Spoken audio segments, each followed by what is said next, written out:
Hi, welcome to our rundown on putting together sugar cookies for the holidays.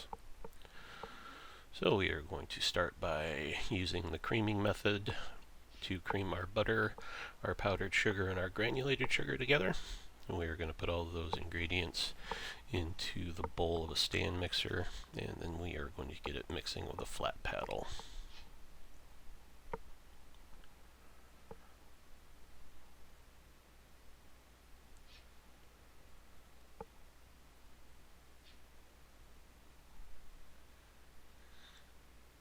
Alright, once we have everything set up, we're going to go ahead and turn it on to a medium-high speed.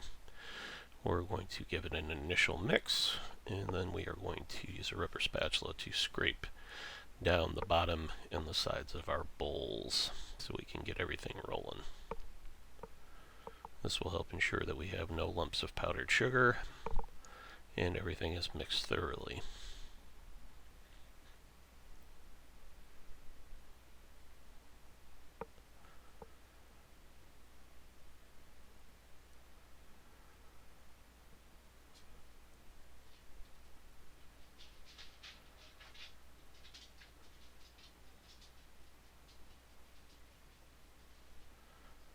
Alright, there's an initial look at our fluffy butter.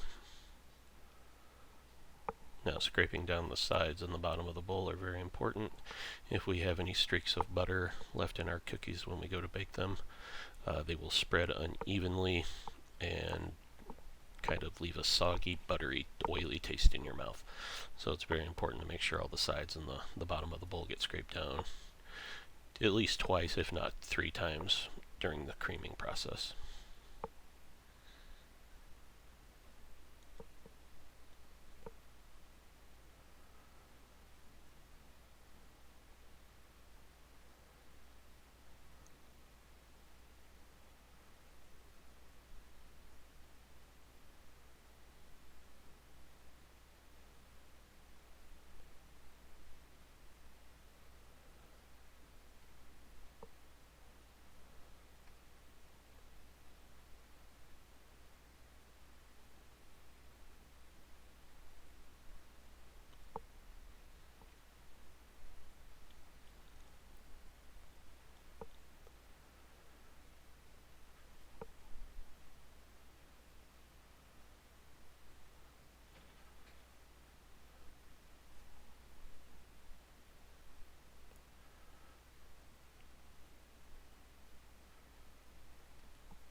Alright, after a few more spins around the bowl, we will add our whole egg.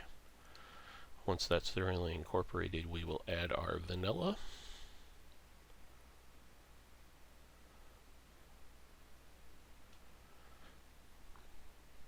After that's mixed to a nice homogeneous consistency, we will mix in our salt and our baking soda.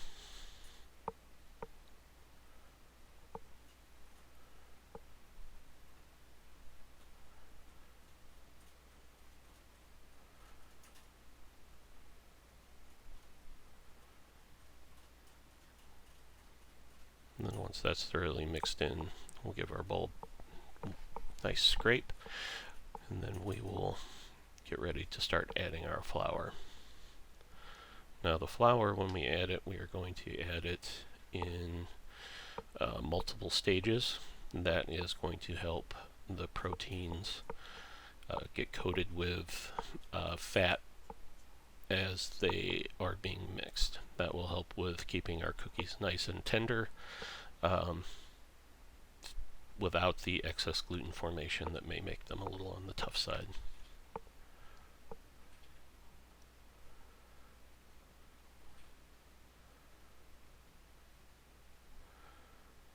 Alright, there's our nice fluffy mixture before the flour.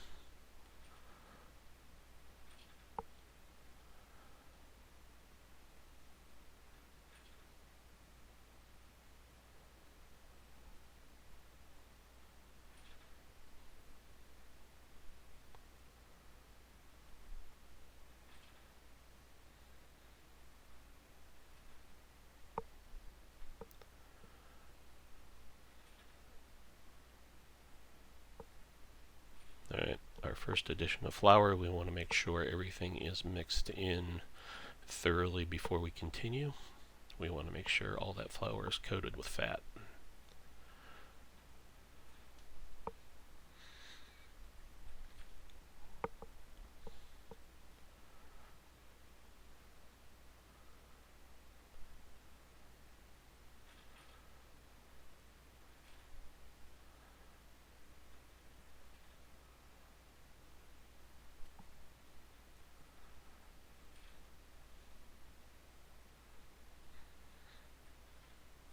Alright, give your bottom of the bowl and sides a good scrape. Make sure everything is down in the center where it can be incorporated into your cookie batter.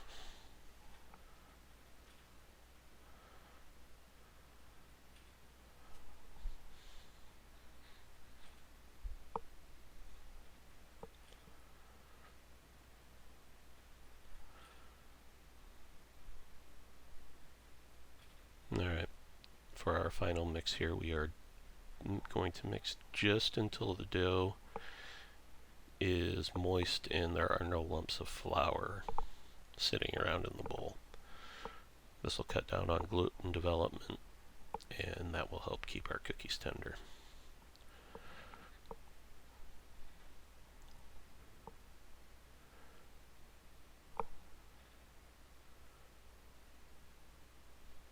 Alright, we are going to dish out our cookies. This is about a tablespoon and 3/4 probably of cookie dough. You can use basically any size of cookie portion you would like. Just make sure they're spaced out about 1.5 inches when you put them on your cookie sheet. I do recommend using some sort of silicone paper or a baking mat underneath. It will help keep the bottoms of your cookies from browning excessively.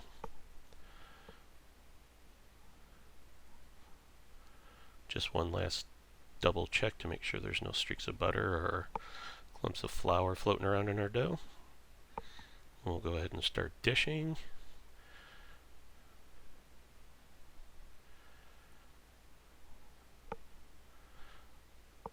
Now this is a step you don't really need to do. It does not make a difference on the end shape of your cookies one way or another. So we'll kick it up into high gear.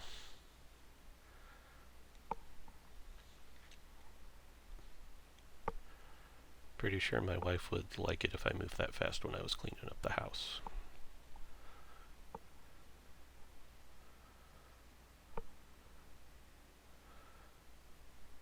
Alright, once we have all our cookies portioned out, we're going to push them down. You can use a glass or a measuring cup. We're just going to give them a little flat. That's going to help them keeping them from doming up too much when they're baking. That way you have a nice flat surface to decorate. Alright, we are going to get these in a 350-degree oven. They should take between 12 and 14 minutes to bake. You should be able to tell when they're done just by the edges that are starting to turn brown. Oh, like those. Once your cookies come out of the oven, let them cool on your sheet pan for about 3 minutes, and then go ahead and take them off and allow them to cool the rest of the way. Once they're completely cooled, go ahead and frost them with a frosting of your choice and enjoy. And I hope this video has helped a little bit in giving you some pointers and tricks on making a successful sugar cookie. Thanks, and I'll see you next time.